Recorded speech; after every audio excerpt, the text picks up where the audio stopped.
कुशीनगर की जनता से अपील करनी चाहिए या कुशीनगर की जनता को स्वामी प्रसाद मौर्य जी का धन्यवाद करना चाहिए कि उन्होंने इस लोकसभा को लड़ने का निर्णय लिया, आपका नेतृत्व करने का निर्णय लिया, आपके आवाज को पार्लियामेंट में उठाने का निर्णय लिया।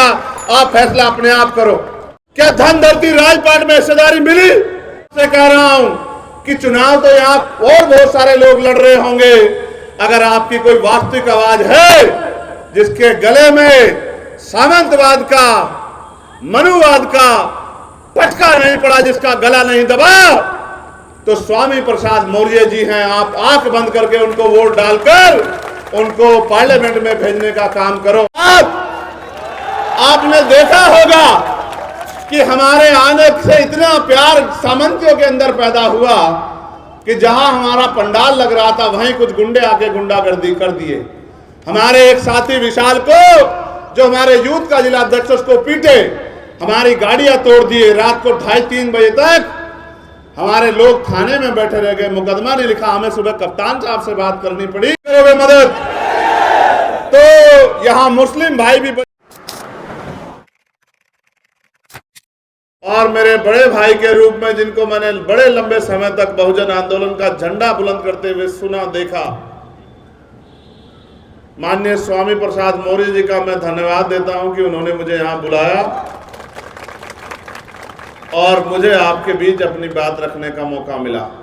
आज ही एक हमारे बहुत ही शानदार साथी, जिन्होंने पूरी लोकसभा क्षेत्र में घूम घूम के और इस लोकसभा क्षेत्र के जरिए अपनी आवाज को पार्लियामेंट में उठाने की पूरी तैयारी की थी, लेकिन किन्हीं कारणवश उनकी मेहनत को कुचल दिया गया। भाई डॉक्टर प्रभुनाथ पटेल जी को भी मैं राष्ट्रीय सोशलिस्ट समाज पार्टी में शामिल होने के लिए धन्यवाद करता हूं, और इस मंच पर उपस्थित राष्ट्रीय सोशलिस्ट समाज party, Azad Samaj party, Bhim army और बैरिस्टर असदुद्दीन ओवैसी साहब की पार्टी के सभी नेताओं का भी मैं धन्यवाद करता हूं।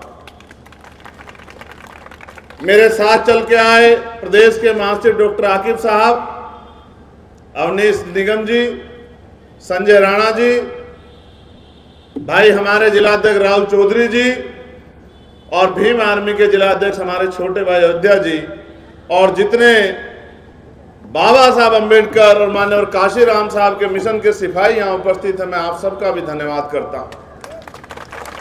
ये लोकतंत्र है और लोकतंत्र में जनता मालिक होती है, लेकिन मैं जो आपसे कहने जा रहा हूं, इस बात पे आप गौर करना तो शायद आपको एहसास हो जाए कि क्या लोकतंत्र वास्तविकता में जनता के द्वारा संचालित हो रहा है, नहीं हो रहा। सम्मानित साथियों, भारतीय संविधान के आने से पहले ये देश अंग्रेजों के अधीन था, और अंग्रेजों के साथ ही बड़ी बड़ी रियासतें भी यहां हुई हैं। रानी के पेट से राजा जन्म लेता था, और व्यवस्था के आधार पे पिछड़े, अति पिछड़े, आदिवासी और अन्य धार्मिक अल्पसंख्यक समाज के लोगों को संपूर्ण आजादी नहीं थी, संपूर्ण अवसर नहीं थे।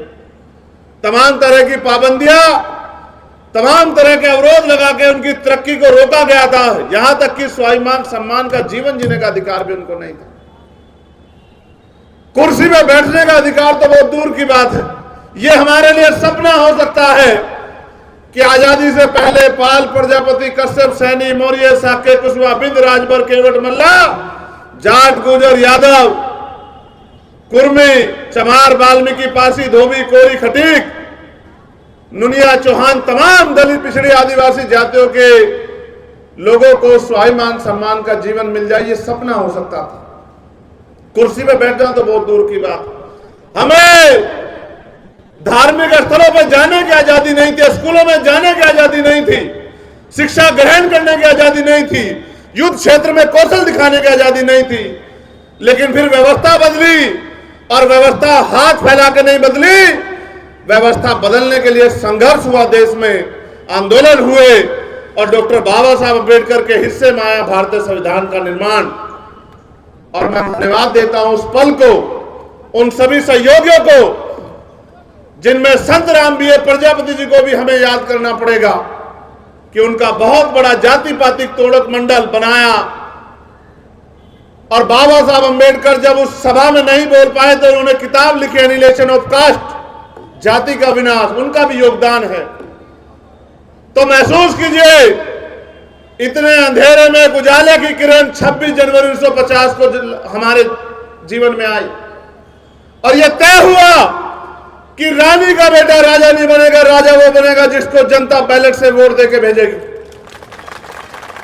मैं मेरी मातृशक्ति का भी धन्यवाद करता हूं जो हजारों की संख्या में यहां उपस्थित है।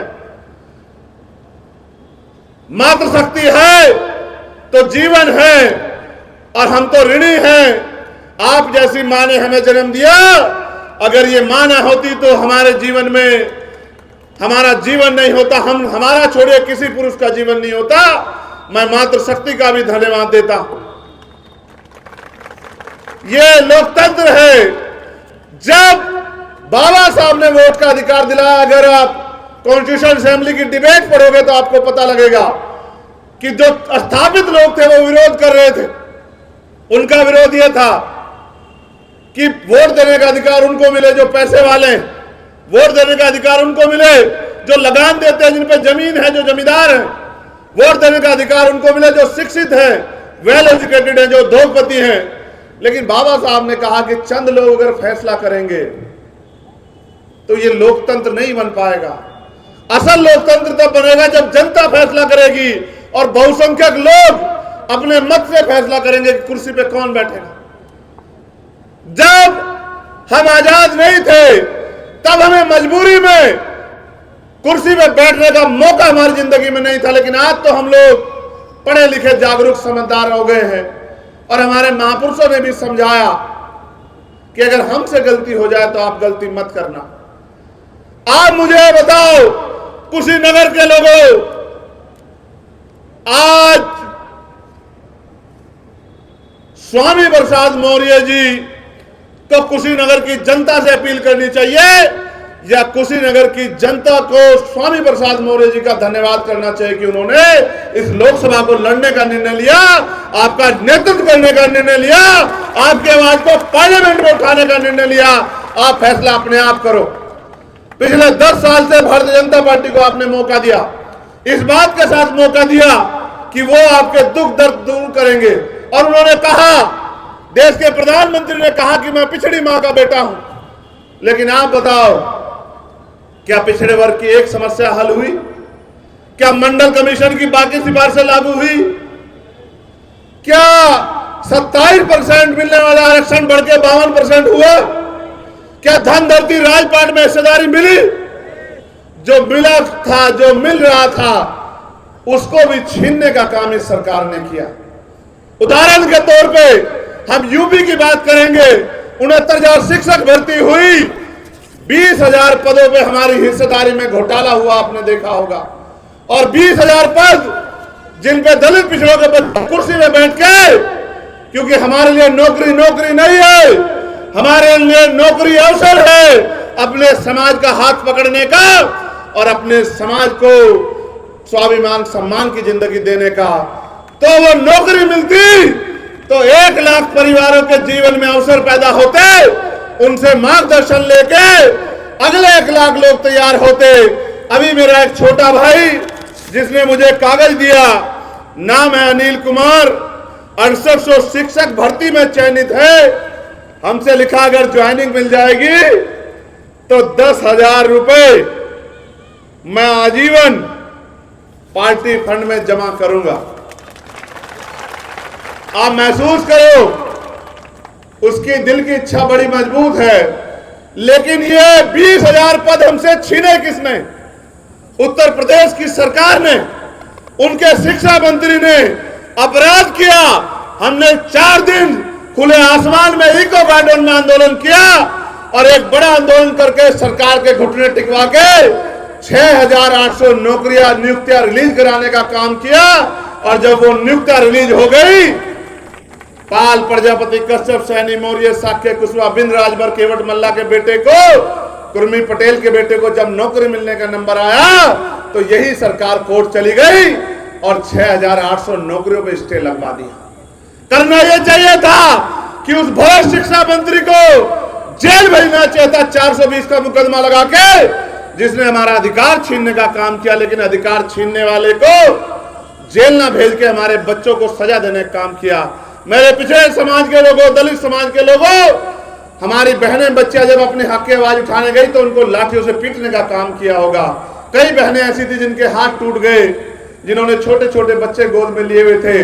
आज वो आपसे उम्मीद कर रही होंगी कि उनको लाठी मारने वाले लोगों को आप सजा देने का काम करोगे। आपको याद होगा पुलिस की भर्ती, 48 लाख बच्चों ने फार्म भरा और पुलिस में कोई धन्ना सेठ उद्योगपति का बेटा नहीं जाता, आम दलित किसान पिछड़े मजदूर का बेटा जाता है। 48 लाख बच्चों ने फार्म भरा और 400 रुपए एक बच्चे से लिए। और जिस दिन पेपर देके हमारा बच्चा पेपर से बाहर निकला कि नौकरी मिलेगी, तो पेपर लीक हो गया। और जब हमने आवाज उठाई तो मुख्यमंत्री जी ने कहा जो झूठ फैलाएगा मुकदमा दर्ज हो जाएगा। हमने कहा झूठ कौन फैला रहा है, ये तो तब पता लगेगा जब अपने आप भर्ती कैंसिल करी। दरोगा भर्ती में घोटाला हुआ, पटवारी भर्ती में घोटाला हुआ, सेकेंडरी भर्ती में घोटाला हुआ। जो सरकार कागज नहीं संभाल सकती वो कानून व्यवस्था क्या संभालेगी। मीडिया इनकी बड़ाई कर देता है और ये एक दूसरे की पीठ पे हाथ थपथपाते हैं। सच ये है कि उत्तर प्रदेश में कानून व्यवस्था चौपट हो गई है। अगर देखना हो तो हाथरस की बच्ची का ऊपर हुआ जुल्म देखो कि किस तरह आपकी बच्ची को कचरे की तरह जला दिया गया और कहते हैं कि इंसाफ हो रहा। जुल्म देखना हो तो इनकी सरकारों में देखो, जहां राजस्थान में कल ही 11 साल की एक बच्ची ने दम तोड़ दिया क्योंकि उसके साथ 11 दरिंदों ने रेप करके उसको जला दिया था और अभी तक एक गिरफ्तारी नहीं हुई। पीट पीट के रामेश्वर वाल्मीकि को मार दिया। हमारे कहने के बाद सरकार जागी। ये बात मैं आपसे कह रहा हूं कि अगर आपकी मजबूत आवाज नहीं जाएगी, और मैं उदाहरण के तौर पे बताऊंगा कि बाबा साहब अंबेडकर पॉलिटिकल रिजर्वेशन के विरोधी हो गए जब 1952 में पहला चुनाव हुआ और जो लोग चुनाव जीत के आए तो बाबा साहब ने उनसे बात की कि भाई आप समाज की हिस्सेदारी पे जीत के आए हो, अब आपको समाज की आवाज उठानी। तो उन नेताओं ने बाबा साहब से कहा नहीं नहीं बाबा साहब, हम समाज की हिस्सेदारी पे नहीं, हम तो अपनी पार्टी के आधार पे जीत के आए हैं। हम समाज का काम नहीं करेंगे, हम तो अपनी पार्टियों का काम करेंगे। इसलिए बाबा साहब अंबेडकर ने कहा कि ये पॉलिटिकल रिजर्वेशन, इससे हमारा प्रतिनिधित्व तो जाएगा लेकिन हमारा वास्तविक प्रतिनिधि नहीं जाएगा। इसलिए मैं आपसे कह रहा हूं कि चुनाव तो यहां और बहुत सारे लोग लड़ रहे होंगे, अगर आपकी कोई वास्तविक आवाज है जिसके गले में सामंतवाद का, मनुवाद का पटका नहीं पड़ा, जिसका गला नहीं दबा, तो स्वामी प्रसाद मौर्य जी हैं। आप आंख बंद करके उनको वोट डालकर उनको पार्लियामेंट में भेजने का काम करो। और जैसा उन्होंने कहा कि एक सिरे से ये नेपाल का बॉर्डर है और वहां जहां हम लड़े वो उत्तराखंड के बाद वो चाइना का बॉर्डर है, तो चाइना से तो देश की सुरक्षा सरकार नहीं कर पा रही है, तो चाइना की तरफ से हम जो है मोर्चा लेके नगीना से जीत के आ रहे हैं आप सबके आशीर्वाद से।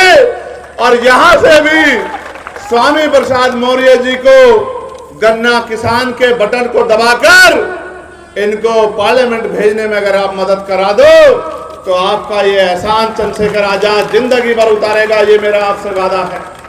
लेकिन मेरे साथियों, आप सत्ता का अहंकार भी देखिए। पहले मैं पुलिस के लोगों को यह कहना चाहता हूं कि आप चिंता मत करो, आप सबसे ज्यादा मेहनत करते हो, आपको 24-24 घंटे ड्यूटी करनी पड़ती है और वेतन विसंगतियां भी हैं और सरकार में बैठे लोग समय समय पे अपने, अगर आप उनके हिसाब से काम ना करो, ट्रांसफर पोस्टिंग भी कर देते हैं। आपके बच्चों को भी अपराधी की तरह जीवन जीना पड़ता है, कठिनाइयां सहना पड़ती है। पार्लियामेंट में जाने के बाद हम पूरी लड़ाई लड़ेंगे कि आपकी नौकरी 8 घंटे की आपकी ड्यूटी हो जाए और आपकी वेतन विसंगतियां भी दूर हो, ये मेरा आपसे वादा है।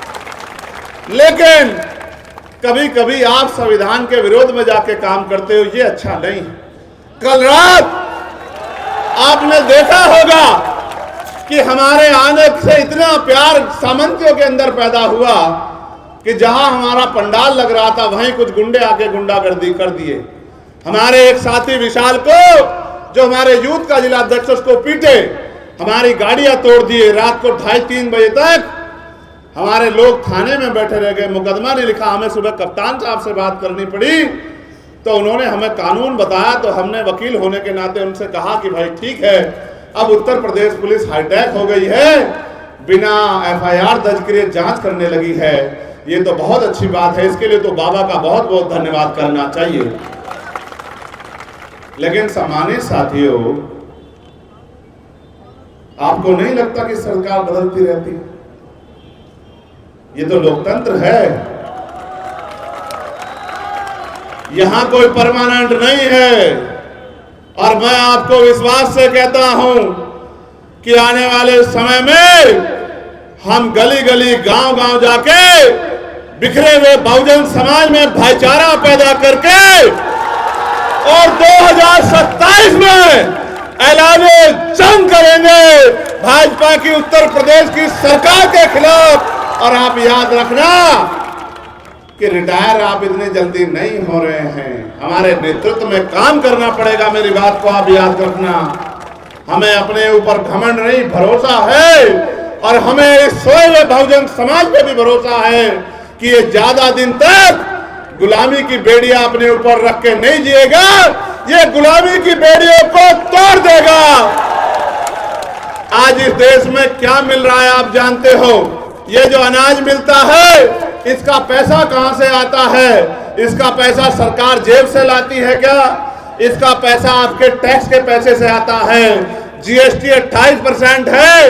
1 रुपए का सामान खरीदोगे, नौजवानों गौर से सुनना, 28 पैसा सरकार के खाते में जाता है।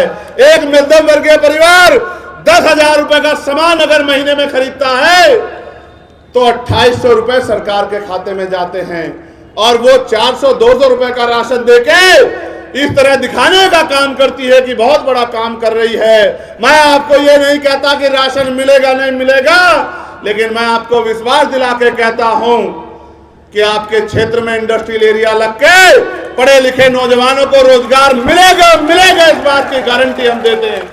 उद्योग लगा के नौजवानों को रोजगार देंगे और कुटीर उद्योग लगवा के महिलाओं को घर पे रोजगार देंगे। मेरी माओ बहनों को ईंट के भट्टे पे काम करना पड़ता है, कोल्हू पे काम करना पड़ता है, खेतों में काम करना पड़ता है, मेहनत मजदूरी करनी पड़ती है, सिर पे ईंटा उठाना पड़ता है। अब वो दिन जाने वाले हैं कि आपकी आंखों में आंसू रहेंगे और आपकी सुनवाई नहीं होगी। वो दिन जाने वाले हैं, मेरी बात को आप याद रखना। कुटीर उद्योग लगेंगे, महिलाओं को रोजगार मिलेगा, और गरीब की बेटी की तरफ आंख उठाने वाला गुंडा वो अपना रास्ता भी नेपाल के जरिए कहीं देख लेना, क्योंकि आने वाले समय बहुत अच्छा नहीं है गुंडों के लिए उत्तर प्रदेश में। इस बात को आप याद रख लो। कोई सरकार का संरक्षण नहीं बचा पाएगा। इसलिए मैं आपसे अपील करता हूं, ये तभी संभव है जब आप अपनी लोकतांत्रिक जिम्मेदारी को पूरा करो और एक एक वोट गन्ना किसान के बटन पे दबा के और माननीय स्वामी प्रसाद मौर्य जी को पार्लियामेंट में हमारे बराबर में बिठवाने का काम करो। ये तभी संभव है। और मैं अपने नौजवान साथियों से अपील करके कहना चाहता हूं, संघर्षों के साए में घनघोर जवानी पलती है और इतिहास उधर झुक जाता है जिस और जवानी चलती है। यहां तो आशा आंगनबाड़ी और समूह की बहनों को जबरदस्ती सभा में बुला के लाते हैं दूसरे लोग, और आप तो 40 डिग्री टेम्परेचर में छांव में जाने को तैयार नहीं हो। मुझसे असली प्यार तभी होगा जब आप आज के बाद पहले अपने गांव को, अपने बूथ को, अपने सेक्टर को, पड़ोस के गांव को, विधानसभा के लोगों को, एक एक आदमी को जब तक आप गन्ना किसान के निशान पर वोट देने के लिए तैयार नहीं करते, तब तक आंदोलन अधूरा रहेगा। और ये तकनीकी युग है, आपकी जेब में फोन है, एक एक फोन अगर आपकी मोबाइल में 100 नंबर हैं, एक एक फोन भी लगा दोगे, कैसे भैया की ससुराल में, बहना की ससुराल में, ताई के यहां, चाची के यहां, बुआ की ससुराल में, तमाम रिश्तेदारों में अगर एक एक दो दो फोन भी लगा दोगे और सबसे ये अपील कर दोगे कि केतली नगीना में जीत रही है और यहां गन्ना किसान को वोट देनी है क्योंकि यहां केतली का चुनाव निशान नहीं है, तो फिर वो दिन दूर नहीं कि स्वामी प्रसाद मौर्य जी लाखों वोट से जीतकर मेंबर ऑफ पार्लियामेंट बन जाएंगे। और ये जीत वो जो लखनऊ दिल्ली में बैठ के राजा महाराजाओं की तरह आपको गुलाम समझ के आपके ऊपर किसी को भी थोप देते हैं, उनको भी सबक सिखाने का काम करेगी। बताओ मेरी मदद करोगे नहीं करोगे? अगर मदद करोगे तो ऐसे दोनों हाथ उठाओ और मुट्ठी बंद करो। ये मुट्ठी सम्राट अशोक के वंशजों की मुट्ठी है, चंद्रगुप्त मौर्य के वंशजों की मुट्ठी है, ये मुट्ठी तथागत बुद्ध के वंशजों की मुट्ठी है। इस मुट्ठी को मजबूत करो और इस देश के जो अल्पसंख्यक समाज में मुस्लिम समाज है उसको वादा दिला के कहो कि आपके ऊपर होने वाले हर जुल्म में हम सब लोग आपका भाई बन के साथ देंगे। आप अपने आप को अकेला मत समझना, उठाओ ऐसे हाथ और दिलाओ विश्वास मेरे लोगों कि अगर किसी मुसलमान पे, जैन पे, सिख पे, ईसाई पे, बुद्धिस्ट पे, किसी दलित पिछड़े पे जुल्म होगा तो आप लोग अपने घर चैन से नहीं बैठोगे, उनकी हक की लड़ाई लड़ोगे। ऐसे मुट्ठी बंद करके वादा करके मुझसे बताओ, करोगे नहीं करोगे मदद? तो यहां मुस्लिम भाई भी बड़ी संख्या में आए हैं। आप ये मानते हैं कि भाई हमें तो भाजपा को हराना है, पहली आपकी जिद ये रहती है। भाजपा को हराना चाहते हो तो भी स्वामी प्रसाद मौर्य ही विकल्प हैं, क्योंकि जो बहुजन समाज है, दलित पिछड़ा समाज, वो तो लामबंद होकर इनके साथ है। थोड़ी सी जोर आप लगा देना। और आप जानते हैं, मैं चंद्रशेखर आजाद भी आपसे अपील कर रहा हूं, जब एनआरसी का मामला आया सारे नेता बिल में बढ़कर बैठे थे जिनको आपने वोट देके ताकत दी। अगर अकेला कोई शख्स था जिसने 29 दिन तक जेल काटी और लाठियां खाई तो वो आपका चंद्रशेखर आजाद था जिसने आपका साथ नहीं छोड़ा। जब तबलीगी जमात का मामला आया, निजामुद्दीन मरकज का मामला आया, मौलाना साद साहब का मामला आया, मौलाना कलीम सिद्दीकी का मामला आया, तबरेज का मामला आया, अखलाक का मामला आया, पहलू का मामला आया, नजीब का मामला आया, नासिर जुनैद का मामला आया, जब भी आपके ऊपर जुल्म की लाठी चली तो चंद्रशेखर आजाद ने सीना आगे करके आपकी लाठी, आपकी ढाल बनने का काम किया। मेरे भाइयों, मैं आपसे भी कहना चाहता हूं कि डर कर वोट मत करना, डट कर वोट करना। एक एक वोट भारतीय जनता पार्टी के ताबूत में आखिरी कील साबित होनी चाहिए, ये कहने के लिए मैं आपके बीच आया। और अगर आपने फैसला जिम्मेदारी से लिया तो जीत का अंतर लाखों में और बढ़ जाएगा, क्योंकि यहां आपकी हिस्सेदारी बड़ी मजबूत है। इसलिए मैं आप सबसे अपील करता हूं कि एक बार ऐसे दोनों हाथ उठा के माननीय स्वामी प्रसाद मौर्य जी को आशीर्वाद और सहयोग का संकल्प कर दो और भगवान बुद्ध की धरती पे इस परिनिर्वाण स्थल से ये संकल्प ले लो कि आज के बाद हम सब लोग स्वामी प्रसाद मौर्य हैं और हम खुद चुनाव लड़ रहे हैं और एक एक वोट हमें गन्ना किसान के निशान पे डलवाकर अपने आप को एमपी बना के कुशीनगर से दिल्ली भेजना है। बहुत बहुत धन्यवाद। जय भीम, जय भारत, जय संविधान, जय मंडल, जय जोहार। और आप सबके लिए बहुत बहुत मंगल कामनाएं। आवाज दो हम एक है, भारतीय संविधान जिंदाबाद, बहुजन एकता जिंदाबाद। और गन्ना किसान जिंदाबाद। धन्यवाद। साथियों, जैसा कि आपको पता है, बी मिशन टीवी हमेशा ग्राउंड जीरो की रिपोर्ट आपके बीच रखता है। अगर आपको हमारा काम पसंद आता है तो बी मिशन टीवी को आर्थिक मदद करें, जिससे कि हम यूं ही निरंतर ग्राउंड लेवल पर काम करते रहें। स्क्रीन पर दिख रहे QR कोड को स्कैन करें और अपने दान की राशि बी मिशन टीवी के खाते में भेजें। QR कोड के अलावा आप हमारी UPI ID bmissiontv@ybl पर भी मदद भेज सकते हैं। जय भीम।